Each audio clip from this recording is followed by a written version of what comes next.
Hey guys, and welcome to the Working Money channel. Yep, it's not hard to get retail interested. All you have to do is wave a couple of green candlesticks in front of them, and they'll come flocking. It's why retail has been reaching out to all of us about Pepe and Dogecoin. Guys, you gotta understand the game in order to play it properly. It's why all the dead dino coins from 2017 will likely have mega rallies this cycle too, because once they start pumping, retail doesn't give a crap what they are or what they do so long as the number goes up. This coming from Credible Crypto here, and I gotta say, I tend to agree. I've been in my fair share of these crypto cycles now since I've been in crypto. I started here in 2017. And ultimately, guys, when the number goes up, this is when people get interested. This is the XRP chart on the hourly.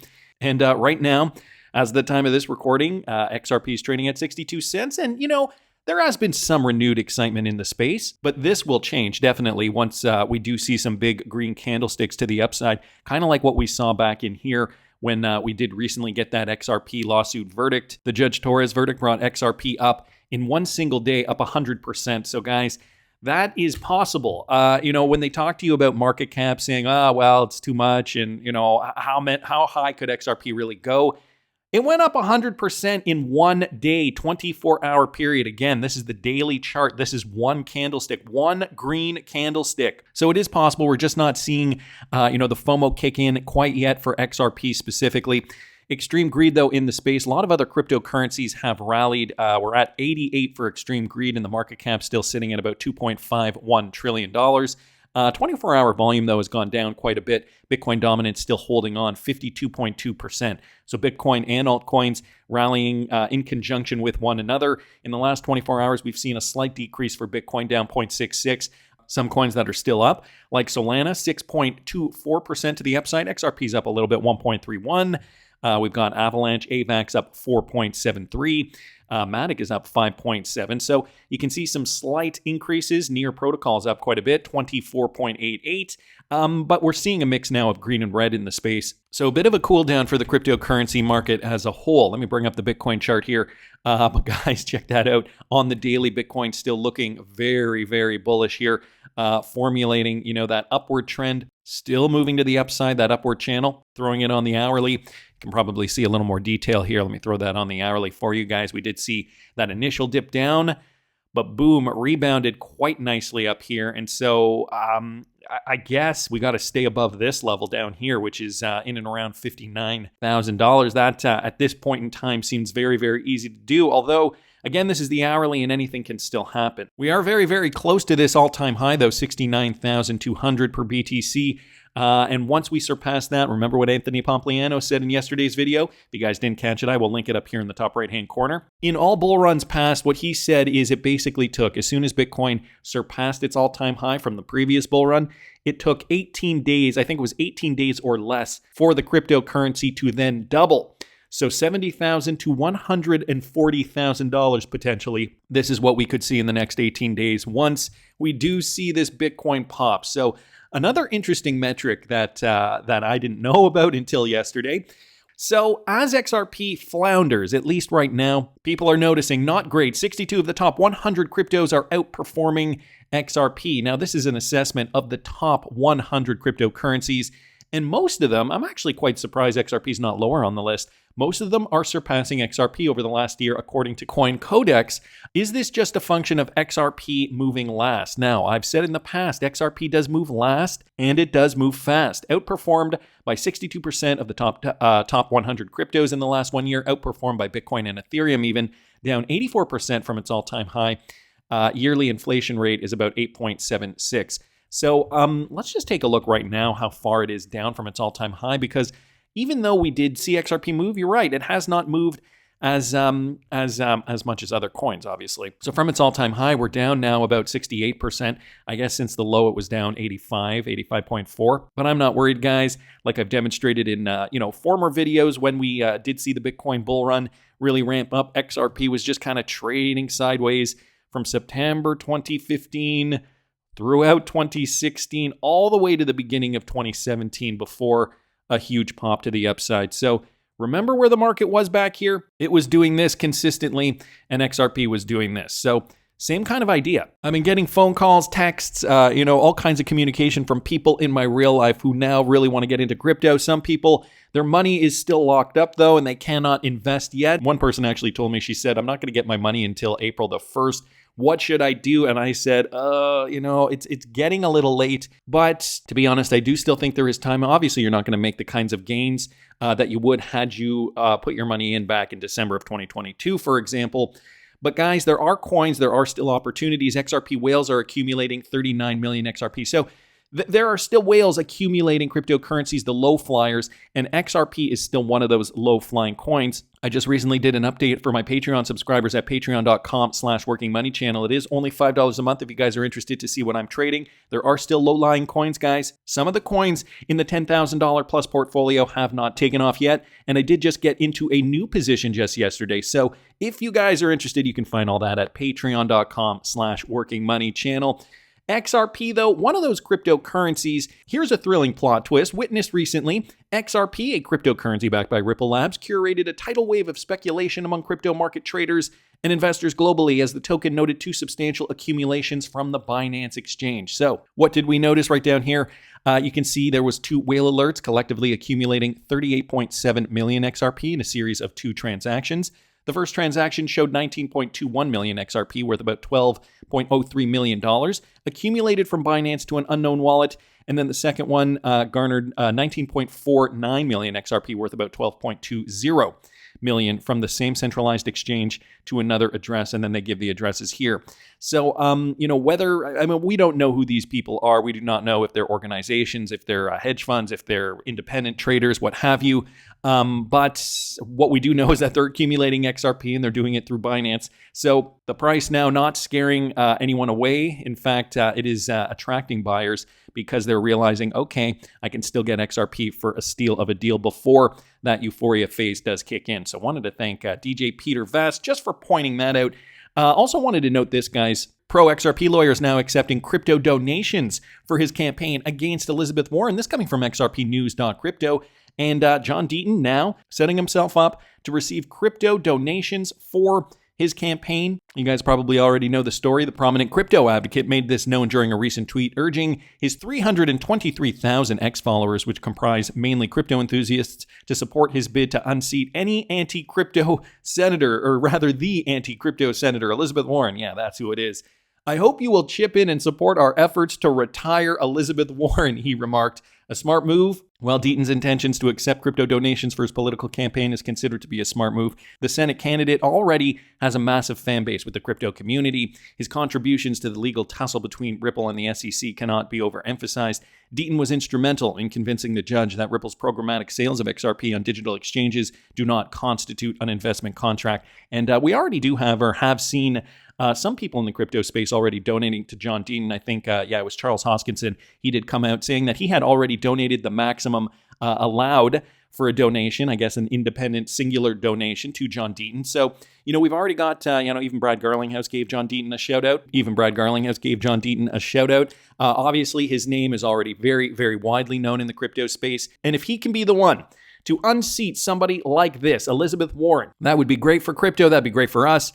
That'd be great for everybody, really. I mean, United States and, the drive towards more innovative productivity. Right now, we're seeing the industry just dragging their feet. It is unfortunate, that it's gone this way in the United States. Other countries like Canada have been discussing Ripple for years now. Guys, this is an old video. This just surfaced here from the Senate Committee on Banking for Trade and Commerce. Okay, this is Canadian Senate. This is government in Canada. And this is when Greg Kidd actually worked for Ripple. If Bitcoin is like a big ledger where everybody's amount of Bitcoin is on the ledger, then Ripple is the exact same ledger. But guys, listen to what Greg Kidd says here. It's like a ledger 2.0. Could I start by just asking you to describe to the committee a little more about what Ripple is? I mean, it's obvious.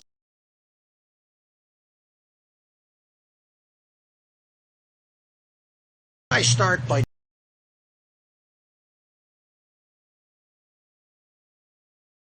Could I start by just asking you to describe to the committee a little more about what Ripple is? I mean, it's obviously a company. It's been in business for how long?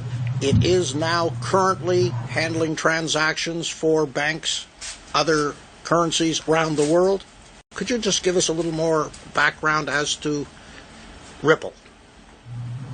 Sure. So Ripple is a very traditional Silicon Valley-backed, venture capital-backed company.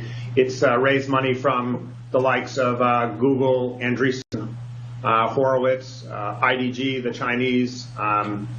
It's raised about $30 million in venture capital so far and announced rounds.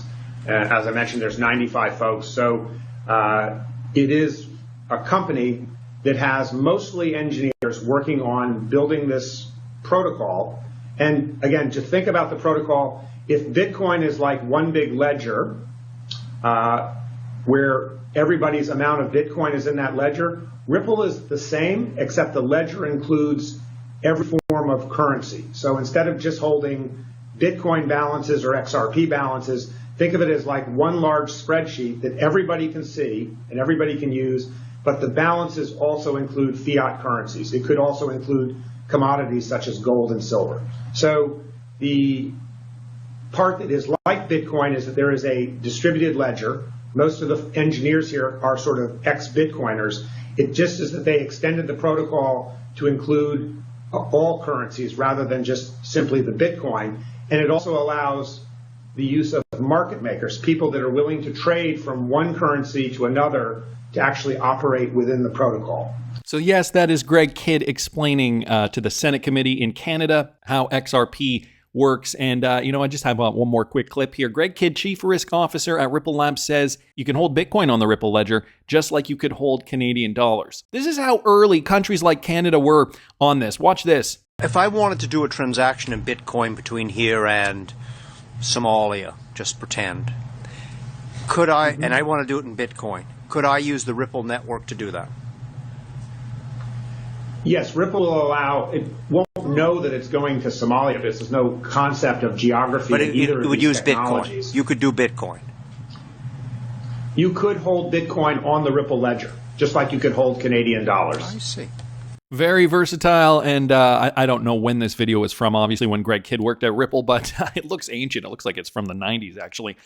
Obviously, it's not from the 90s, but probably just the technology that they were using over there in Canadian government. Anyway, wanted to keep moving along. This is a big story, guys, from Ashley Prosper. Funny how most Ethereum competitors like Solana and AVAX had sudden spikes in price over the last few months. Now, going back to those charts, and I gotta say, very, very happy I got into my Solana position when I did, even though it wasn't, the most opportune time. I did get in to this cryptocurrency in and around here, right when I thought, okay, this is the bottom. And then sure enough, the FTX collapse occurred. It did go much, much lower. I was really, really pissed off at that time, I gotta say. But I got in around $26 since then. This cryptocurrency has gone up over 424%. I'm happy I got into this cryptocurrency, part of my legacy portfolio. This is one of those cryptocurrencies. Ashley also mentioned AVAX here. Spiked quite a bit, okay? And these are Ethereum competitors. She asks, are the rats jumping ship before the ship sinks? Saying that, I just realized that Ethereum's logo isn't a pyramid at all. It's a sinking ship silhouette with the bow pointing upwards out of the waves and the rest below the water, just like the Titanic. On the heels of this comment here, Blockchain Daily reporting on this, US CFTC chairman says the SEC is considering allowing special purpose broker-dealer Prometheum to list Ethereum as a security, which would require commodity exchanges to delist Ethereum futures. Listen to this. And we have had them for a number of years, just about 4 years. And by default, this is at least in part why I publicly stated that both Bitcoin and Ether are commodities. I have not been in communication with Prometheum. I have not discussed their decision making, but from my understanding, essentially reading the press and talking to my staff who have reached out to the SEC, this was an independent decision by Prometheum, which is, as you mentioned, a special purpose broker-dealer to signal to the market that it is their intent to custody Ether. So it is my understanding that this was not at all a decision by the SEC, and that this was an individual decision by the entity. How this plays out obviously is very critical and really goes to your point. And the issue is, if we do have any action by the SEC to essentially validate that decision, i.e., constituting Ether as a security, it would then put our registrants, our exchanges who list Ether as a futures contract sort of in non-compliance of SEC rules as opposed to CFTC rules. So I am working with Chair Gensler. We're working with his office. We're working with the agency to ensure that whatever steps are taken are deliberate, that we're involved, and that they understand certainly what the consequences would be if there was a decision by the agency to determine that Ether was a security. As of now, we need to preserve the integrity of our markets and understand that this is a years-old decision where these markets are functioning well under the decision and the conclusion that Ether is a commodity. Things that make you go, right? Well, yesterday on Bloomberg, the SEC's Gary Gensler was also asked if Ethereum was a security. His response, staying within the SEC's chalk lines, despite conversations that you're having today around climate risk. You also, I'm sure, as a 5-member commission and as the staff are going to be considering in recent months, because you are facing a deadline coming up in May around a spot Ethereum ETF. It is, Kaylee. You had to get your crypto question in. I do have to ask this question. Of course, we are now about 2 months into a world in which spot Bitcoin products exist. They have had incredible demand, more than $8 billion in inflows. Now the optimism is Ether spot ETFs are next. Do you not first have to settle the question as to whether Ether is a security or a commodity? Can you answer that first? Well, Kaylee, again, on any one of these crypto tokens, it's about the facts and circumstances as to whether the investing public is anticipating a profit based on the efforts of others. But we do have filings in front of us. I'm not going to comment. I will say this is a highly speculative asset class. One could just look at the volatility of Bitcoin in the last few days. And look, I grew up loving roller coasters. Maybe in my adult years I don't ride them as much, but you really should be conscious as the investing public that this is a bit of a roller coaster ride on these volatile assets. And then the question is how firm is the foundation of the, you get to the top of that hill, how's the foundation underneath it? And are there cash flows, or what's the use case? For thousands of these tokens, there's about 15 or 20,000 of them, they also may be securities because the investing public is relying on the efforts of some group of entrepreneurs in the middle of these projects. And would you consider Ether as part of that group that may be securities? I understand you're asking the question, but again, I'm going to defer on that question. Classic Gensler, but an interesting answer there. Choosing not to comment, although leaving it up in the air, guys, which brings me to this. Anders here posting this, and there you have it. Gensler's game plan is on full display here, trying to make Ethereum into a security or at least create great confusion in the markets by this move. So obvious. And this is why he's trying to make sure that the Ethereum ETF won't happen. Also, Cramer is apparently bullish on an Ethereum ETF, and we know what that means. Gary has actually been consistent about this since 2018, at least when he publicly called XRP and Ethereum likely non-compliant securities. So I don't know if you guys remember that. Former U.S. government regulator considers Ethereum and XRP likely non-compliant securities from way back in April of 2018. That was before Gensler was the, former government, because he used to work for the CFTC. This was talking about Gensler when he was an MIT lecturer. And then also this clip that we just saw. So as Anders puts it here, why would the SEC do this and not just launch a lawsuit? Just a theory. Could be completely wrong here. Maybe they don't want to open up a lawsuit with all the potential dirt that could appear. Clayton, Hinman, etc. And what would that look like? What would it mean for the SEC as an institution as a whole? Things that continue to make you go, Could there be more to this than meets the eye, guys? Well, if you've been following Bearable Guy, I gotta hand it to Danny Dark here. The Fit for 21st Century Act. This is what Rostam Behnam is tabling here. The CFTC chair said that if Congress passes the FIT Act, the FIT Act, he was confident that his agency could build a regulatory framework within 12 months.